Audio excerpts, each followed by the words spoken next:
أعوذ بالله من الشيطان الرجيم. بسم الله الرحمن الرحيم. الحمد لله والصلاة على أهلها.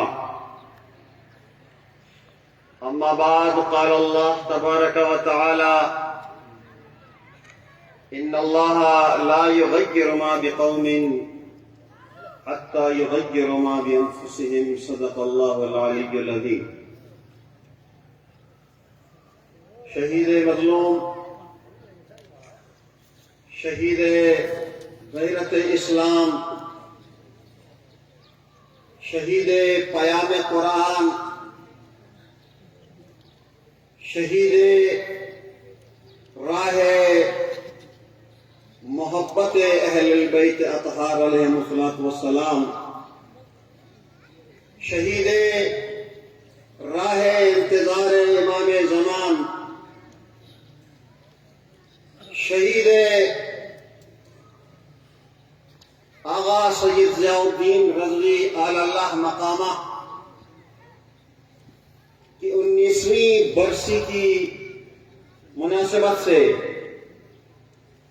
میں صاحب العصر والزمان امام زمان عجل اللہ تعالی فرجہ الشریف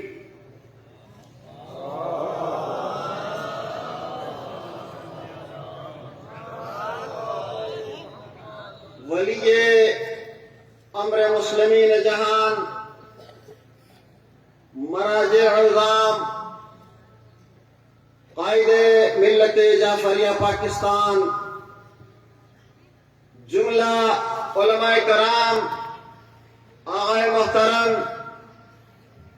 آپ کے خانوادے، آپ کے رفیق کار، آپ کے ہم نشینوں کو اور جملہ پیروان اہل البیت اطہار علیہم الصلوۃ والسلام کو ہدیہ تعزیت پیش کرتا ہوں۔ شہید کا عنوان، شہید کا تعارف صرف یہ نہیں ہے کہ وہ امام جمعہ والجماعت تھے، ان کا تعلق ایک مذہبی گھرانے سے تھا، ان کا پیشہ اہل تشیع کی مسجد میں امامت کرنا تھا، بلکہ شہید استحکام پاکستان کی مضبوط نشان تھے، شہید الحاق پاکستان کی مضبوط دلیل تھے، شہید ملک کو داخلی طور پر تعصبات سے پاک کرنے کی آواز تھے، شہید ملک میں دہشت گردی کے خاتمے کے لیے ایک توانا ستون تھے، شہید گلگت بلتستان کی وہ مضبوط آواز تھے کہ جب ایک حکمران نے کشمیر کی ریاست کو مختلف ڈویژنوں میں تقسیم کرنے کا تصور پیش کیا، شہید نے کہا تھا پرویز مشرف صاحب، گلگت بلتستان کسی کے بعد کی جاگیر نہیں ہے، گلگت بلتستان کا فیصلہ ہم کریں گے اور یہ اختیار آج بھی ہمارے پاس ہے۔ شہید گلگت بلتستان میں اتحاد امت کا روشن مینار تھے، شہید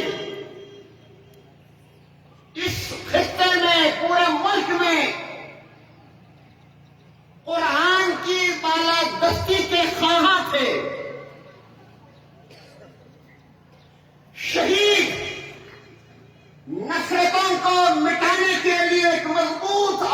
تھے.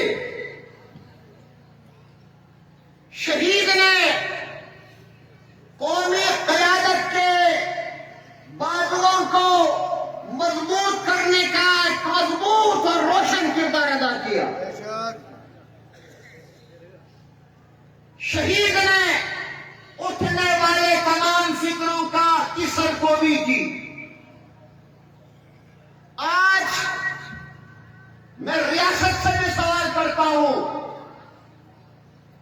صوبائی حکومت سے بھی سوال کرتا ہوں, صوبائی انتظامیہ سے بھی سوال کرنے کا حق رکھتا ہوں.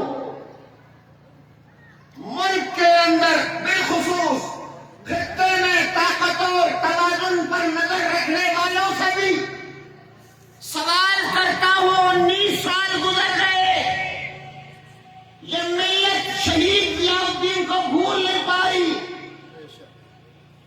اس ملت نے وہ کردار ادا کیا کہ بدن کی موت سے کردار مر نہیں سکتا. تم نے 8 جنوری 2005 کو منظم منصوبہ بندی کے تحت اعلی حکام کو اعتماد میں لے کر اور ڈیتھ وارنٹ جاری کر کے تم نے وار کیا. 19 سال ہو گئے, اس ملت کو تم ضیاء الدین سے جدا نہیں کر سکے. آج سوال کیا جاتا ہے قاتل کہاں ہے, سازشکار کہاں ہے؟ کیوں اس ملک کی توانا آواز کو تحت کیا گیا؟ کیوں استحکام پاکستان کی مضبوط ستون کو گرایا گیا؟ کیوں اتحاد امت کے علمبردار کا خون کیا گیا؟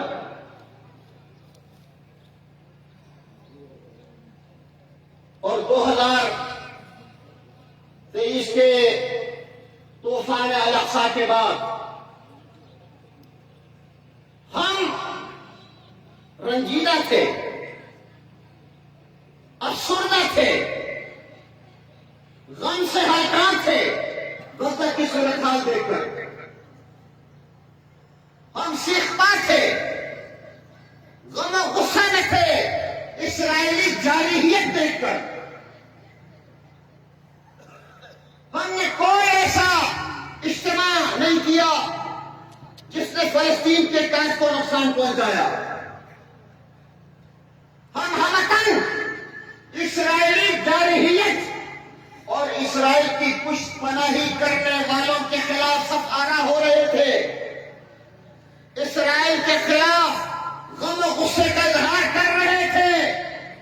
نہیں معلوم کہاں سے اشارہ ہوا, کہاں سے اندیا دیا گیا, کہاں یہ پلاننگ کی گئی کہ 10 نومبر کو اس خطے کے اوپر گندم کا بم گرایا گیا. میں ان محرکات کو آج بھی تلاش کر رہا ہوں. گلگت بلتستان کے لوگ بلا تفریق فرقہ و مذہب سب کے سب فلسطین کے حق میں تھے,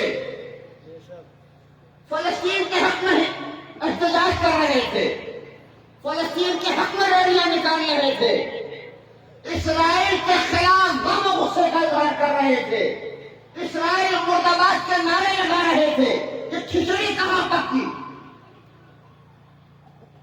کہ 10 نومبر کو اعلان کیا جاتا ہے کہ ملک کے اندر والی بحران ہے. گندم پہنچانے والا ادارہ ہم سے پوچھ رہا ہے, ہم سے بار بار مطالبہ کر رہا ہے کہ اس قیمت پر گندم نہیں دی جا سکتی, اس قیمت پر گندم نہیں پہنچائی جا سکتی. یا ہمیں تعداد کم کرنی ہوگی یا تو ہمیں قیمت بڑھانی ہوگی. ایک لمحے کے لیے آپ کی توجہ مقبول کرانا چاہتا ہوں. گلگت بلتستان کے ساتھ جب سے گلگت بلتستان کو ہم نے آزاد کرایا, گلگت بلتستان کی آزادی سے لے کر آج کی تاریخ تک نہ گلگت بلتستان کو سنجیدہ لیا گیا نہ گلگت بلتستان میں سنجیدہ اقدامات اٹھائے گئے. میں پارلیمانی انداز میں کہہ رہا ہوں. اسلام آباد میں جو سخت کراچی تھا، اس کے بعد اسلام آباد نے گلگت بلتستان کو سنجیدہ نہیں لیا. گلگت بلتستان میں سنجیدہ اقدامات نہیں اٹھائے گئے. میرا الحاق ریاست کے ساتھ تھا. میں نے کسی حکومت سے الحاق کا اعلان نہیں کیا تھا. میری ریاست نجر کے والی نے بانی اور پاکستان کے ساتھ معاہدہ کیا. میر شوکت علی خان نے باقاعدہ قائد-اعظم کو الحاق کی دعوت دی، قبول کیا گیا. اس کے بعد سے آج تک، آج 21 جنوری 2024 تک گلگت بلتستان کو نہ سنجیدہ لیا گیا، نہ گلگت بلتستان میں کوئی سنجیدہ اقدامات اٹھائے گئے. آج اقوام متحدہ کی قرارداد کا حوالہ دیا جاتا ہے. میں پوچھنے کا حق رکھتا ہوں، قرارداد ایک، رویے تمہارے دو. ایک قرارداد ہے، دو رویے ہیں. اسی قرارداد کی روشنی میں تم نے آزاد کشمیر کو جھنڈا بھی دیا، آئین بھی دیا، اختیارات بھی دیے، مالی معاہدہ بھی کیا. اسی ایک قرارداد کی روشنی میں تم نے گلگت بلتستان کو ڈنڈا دیا. تم نے گلگت بلتستان کو بے آئین رکھا. تم نے گلگت بلتستان میں بسنے والوں کو انسان تک نہیں سمجھا.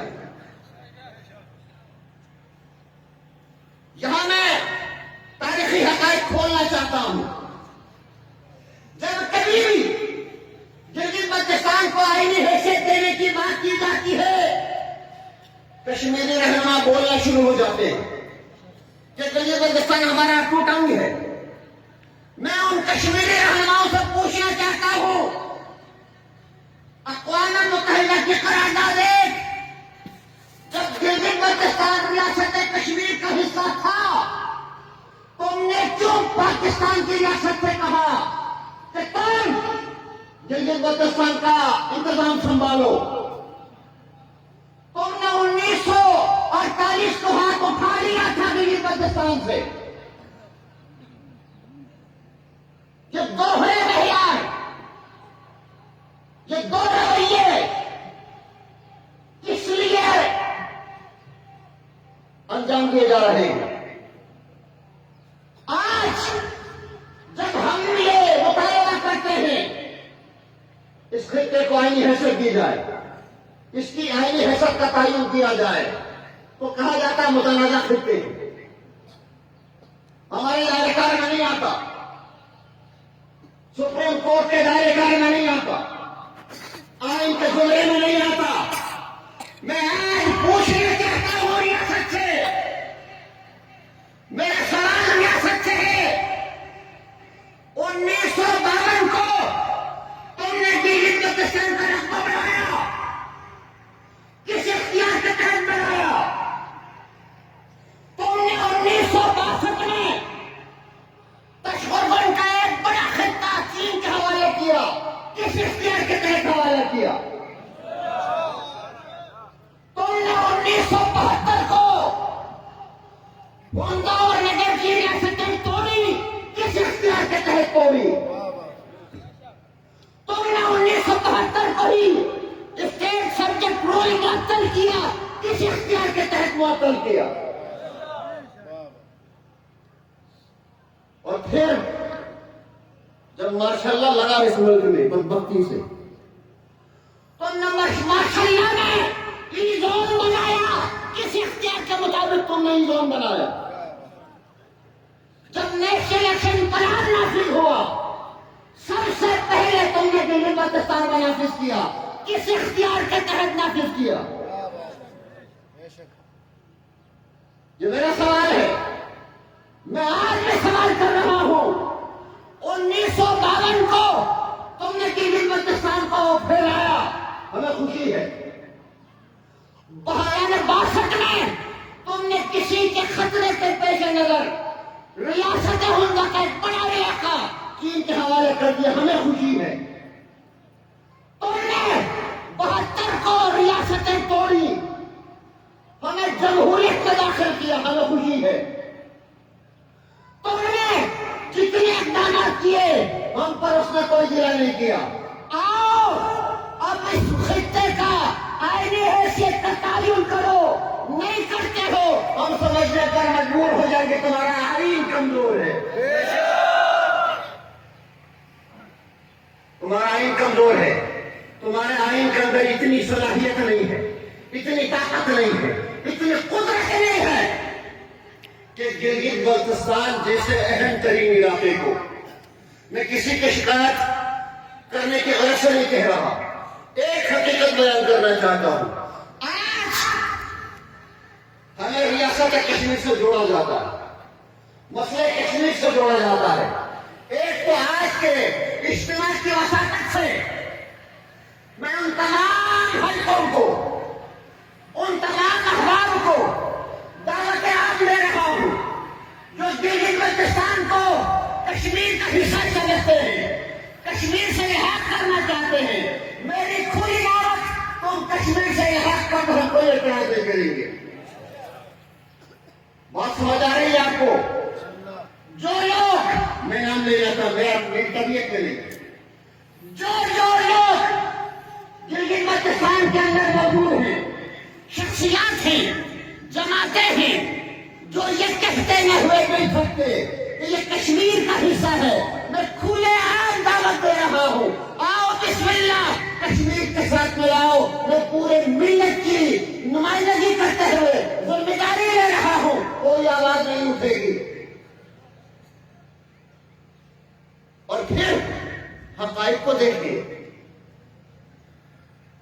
کشمیر اور گلگت بلتستان کا موازنہ کریں۔ گلگت بلتستان نے تمہیں چین دیا، گلگت بلتستان نے تمہیں سی پیک دیا، گلگت بلتستان نے سی پیک کے مد میں 47 ارب ڈالر دیے۔ آج بھی کشمیر کا انتظار ہے، آج بھی موازنہ کر رہے ہو گلگت بلتستان اور کشمیر کا، نہایت افسوس کا مقام ہے۔ جو چیز ہمیں تکلیف دے رہی ہے تمہارا دوہرا معیار ہے، تمہارا دوہرا معیار گلگت بلتستان میں احساس محرومی بڑھا رہا۔ اب آئیں سبسڈی کی بات کرتے ہیں۔ جو صوبائی کابینہ ہے، میں یہاں ہی عرض کر دوں، صوبائی کابینہ بھی گلگت بلتستان کی حیثیت سے میرے بھائی ہیں، میرے بڑے ہیں، میرے لیے قابل احترام ہیں۔ حاجی گلبر صاحب آپ میرے بھائی ہیں، آپ میرے بڑے ہیں، میرے لیے قابل احترام ہیں۔ اس حد تک اگر گلگت بلتستان کا سودا نہ کیا جائے، گلگت بلتستان کی نمائندگی اگر تم سے رہ جائے تو میرا کوئی تعلق نہیں ہے تم سے، چاہے وہ مہدی شاہ ہو کوئی تعلق نہیں، حفیظ الرحمان ہو کوئی تعلق نہیں، وہ خالد خورشید ہو کوئی تعلق نہیں۔ ہم نے، ان عوام نے تمہیں منتخب کیا، اسمبلی تک پہنچایا، اور پہنچانے کے نتیجے میں تم یا وزیر بنے یا وزیر اعلیٰ بنے، تمہیں گلگت بلتستان کا مفاد پہلے عظیم ہونا چاہیے۔ اب یہاں پر صوبائی کابینہ نے جو تاثر دیا، وہ تاثر یہ دیا کہ IMF کی جانب سے کڑی شرائط تھی، ان کی طرف سے یہ مطالبہ ہے کہ تم سبسڈی دے رہے ہو، تم خود مقروض ہو، اور مقروض ممالک سبسڈی نہیں دیتے۔ افسوس کا مقام، وقت نہیں ہے میں وہ تمام تفصیل بیان کروں۔ ایک محکمہ ہے جو بجلی پیدا کرتا ہے،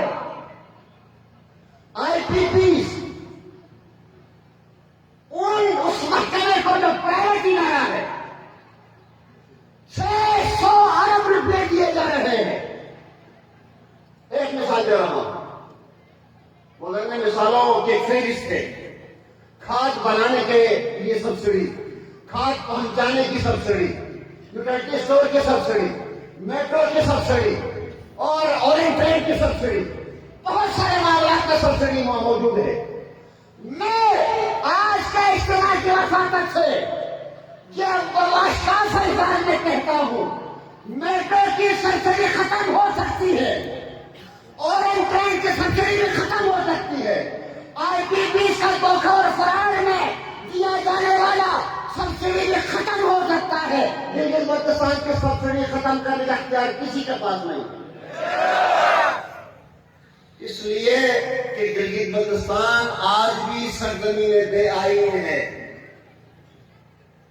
ریاست کے بیانیے کے مطابق گلگت بلتستان متنازع خطہ ہے اور متنازع خطے کے حقوق عالمی عدالتوں کے اندر معین ہیں. شکر کرو ہم صرف گندم میں سبسڈی مانگ رہے ہیں. حق تو یہ ہے تم چاول میں بھی سبسڈی دو، تیل میں بھی دو، گیس میں بھی دو، کرایوں میں بھی دو، رہن سہن میں بھی دو، بجلی میں بھی دو، تعلیم میں بھی دو، علاج میں بھی دو. ساری چیزوں کی سبسڈی تم پر فرض ہے. لہذا جو تمہارا دوہرا معیار ہے، میں ایک مثال اور دینا چاہتا ہوں. ریاست نگر 1972 کو توڑی گئی اور نو رول اس سے پہلے، اور ہریشپور ضلع نگر کا ہیڈ کوارٹر وہ واحد زمین ہے جس کے متعلق مقامی عدالت کا فیصلہ موجود ہے. عدالت نے واضح الفاظ میں کہا ہریشپور کی زمین عوامی ملکیت کی زمین ہے. آج 12 سال ہو گئے ہیں، یہ بہانے لوگوں کو الجھایا جا رہا ہے. کس بنیاد پر؟ دوہرے معیار کی بنیاد پر. میں تفصیل میں نہیں جاتا. دوہرا معیار گلگت بلتستان میں غم و غصہ بھی بڑھا رہا ہے، احساس محرومی بھی بڑھا رہا ہے. لہذا آئے ہم نے اس خطے کو آزاد کرایا. آزاد کرانے کے بعد ریاست کے حوالے کیا. آج کیا تم دیامر کی سرحدیں بچا سکے یا خضر کی سرحدیں بچا سکے؟ شندور بھی متنازع ہے، بسرے بھی متنازع ہے، وہاں بھی دراندازی ہے، وہاں بھی دراندازی. یہ تمہارا دوہرا معیار.